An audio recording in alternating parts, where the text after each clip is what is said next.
నమస్కారం. ఈరోజు ఈ ప్రెస్ మీట్ యొక్క ముఖ్య ఉద్దేశం ఏదైతే రామానాయుడు ఫోటో స్టూడియో ఉందో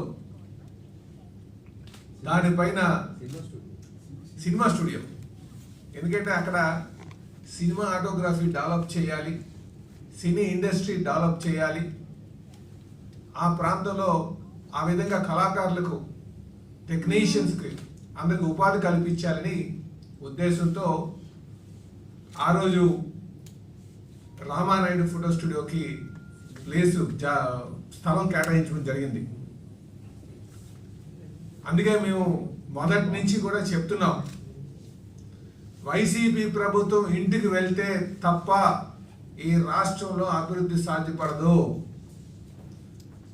వైసీపీ ప్రభుత్వం కేవలం దోచుకోవడానికే, ఈ రాష్ట్రాన్ని నిలువు దోపిడీ చేయడానికే వారు వచ్చారు. ఏ ప్రజానాయకుడైనా సరే రాష్ట్రంలో ఏం జరుగుతుంది అనే విషయాన్ని వ్యవస్థల ద్వారా, అలాగే వాళ్ళ రాజకీయ నాయకుల ద్వారా, లేదంటే నేరుగా నిజమైన నాయకుడైతే ప్రజల్లోకి వచ్చి ఫస్ట్ హ్యాండ్ ఇన్ఫర్మేషన్ తీసుకోవాలి. ఈరోజు జగన్మోహన్ రెడ్డి గారు ఆయన ప్యాలెస్కే, తాడపల్లి ప్యాలెస్కే పరిమితమై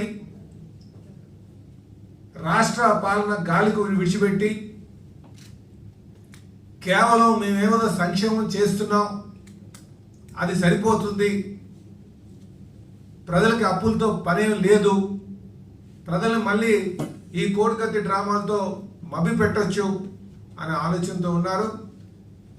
ఈ ఆలోచన మానుకోవాలని చెప్పి తెలియజేస్తున్నాం. మేము తప్పనిసరిగా జగన్మోహన్ రెడ్డి గారికి, అలాగే ఆ వైసీపీ పార్టీకి రేపు ప్రజలు రాజకీయ సమాధి కట్టబోతున్నారన్న సంగతి మీ ద్వారా తెలియజేస్తున్నాం. అలాగే ఈరోజు రామానాయుడు స్టూడియోకి సంబంధించి మా ఈస్ట్ శాసనసభ్యులు వెలవపూడి గారు సుప్రీంకోర్టులో కేసు ఫైల్ చేసిన తర్వాత దాని మీద స్టే చేయడం జరిగింది. అంటే ఏ స్థాయిలో ఉందో ఒక్కసారి ఆలోచించండి. ఏదైనా ల్యాండ్ కేటాయించామంటే దానికి ఒక లక్ష్యాలు ఉంటాయి, ఆ లక్ష్యాలు చేరేటట్టుగా ఉండాలి. అంతేగాని కాలం మారిందంటే నా ఉద్దేశం పార్టీ మారింది కనుక నా ఇష్టానుసారం చేయడానికి లేదు. వైసీపీ అధికారంకి వచ్చిన దగ్గర నుంచి కూడా విశాఖపట్నం భూములన్నా వైసీపీ నాయకులకి దండుకోవడానికి ఇది ఒక అడ్డా అయింది. వైసీపీ అధికారంకి వచ్చిన దగ్గర నుంచి మొదటి 3.5 ఏళ్ళు విజయసాయిరెడ్డి గారు ఇక్కడ దండుకోవడం మొదలుపెట్టారు. ఈరోజు ఆయన వెళ్ళిన తర్వాత ఆయన అనుమానులందరూ కూడా దండుకోవడం మొదలు పెడుతున్నారు. అయితే ఈ రామానాయుడు ఫోటో స్టూడియోకి సంబంధించి వీళ్ళు ఆ జోన్ని మాస్టర్ ప్లాన్లో. నమస్కారం. ఈరోజు ఈ ప్రెస్ మీట్ యొక్క ముఖ్య ఉద్దేశం ఏదైతే రామానాయుడు ఫోటో స్టూడియో ఉందో దానిపైన సినిమా స్టూడియో, ఎందుకంటే అక్కడ సినిమా ఆటోగ్రఫీ డెవలప్ చేయాలి, సినీ ఇండస్ట్రీ డెవలప్ చేయాలి, ఆ ప్రాంతంలో ఆ విధంగా కళాకారులకు టెక్నీషియన్స్కి అందరికి ఉపాధి కల్పించాలని ఉద్దేశంతో ఆ రోజు రామానాయుడు ఫోటో స్టూడియోకి స్థలం కేటాయించడం జరిగింది. అందుకే మేము మొదటి నుంచి కూడా చెప్తున్నాం, వైసీపీ ప్రభుత్వం ఇంటికి వెళ్తే తప్ప ఈ రాష్ట్రంలో అభివృద్ధి సాధ్యపడదు. వైసీపీ ప్రభుత్వం కేవలం దోచుకోవడానికే, ఈ రాష్ట్రాన్ని నిలువు దోపిడీ చేయడానికే వారు వచ్చారు. ఏ ప్రజానాయకుడైనా సరే రాష్ట్రంలో ఏం జరుగుతుంది అనే విషయాన్ని వ్యవస్థల ద్వారా, అలాగే వాళ్ళ రాజకీయ నాయకుల ద్వారా, లేదంటే నేరుగా నిజమైన నాయకుడైతే ప్రజల్లోకి వచ్చి ఫస్ట్ హ్యాండ్ ఇన్ఫర్మేషన్ తీసుకోవాలి. ఈరోజు జగన్మోహన్ రెడ్డి గారు ఆయన ప్యాలెస్కే, తాడపల్లి ప్యాలెస్కే పరిమితమై రాష్ట్ర పాలన గాలికి విడిచిపెట్టి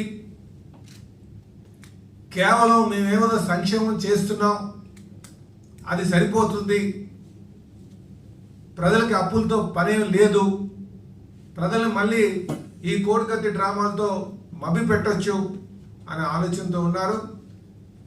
ఈ ఆలోచన మానుకోవాలని చెప్పి తెలియజేస్తున్నాం. మేము తప్పనిసరిగా జగన్మోహన్ రెడ్డి గారికి అలాగే ఆ వైసీపీ పార్టీకి రేపు ప్రజలు రాజకీయ సమాధి కట్టబోతున్నారన్న సంగతి మీ ద్వారా తెలియజేస్తున్నాం.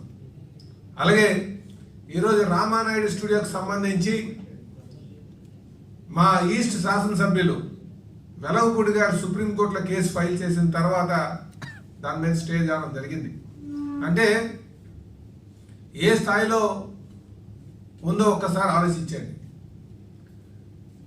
ఏదైనా ల్యాండ్ కేటాయించామంటే దానికి ఒక లక్ష్యాలు ఉంటాయి, ఆ లక్ష్యాలు చేరేటట్టుగా ఉండాలి. అంతేగాని కాలం మారిందంటే నా ఉద్దేశం పార్టీ మారింది కనుక నా ఇష్టానుసారం చేయడానికి లేదు. వైసీపీ అధికారంకి వచ్చిన దగ్గర నుంచి కూడా విశాఖపట్నం భూములన్నా వైసీపీ నాయకులకి దండుకోవడానికి ఇది ఒక అడ్డా అయింది. వైసీపీ అధికారంకి వచ్చిన దగ్గర నుంచి మొదటి 3.5 ఏళ్ళు విజయసాయిరెడ్డి గారు ఇక్కడ దండుకోవడం మొదలుపెట్టారు.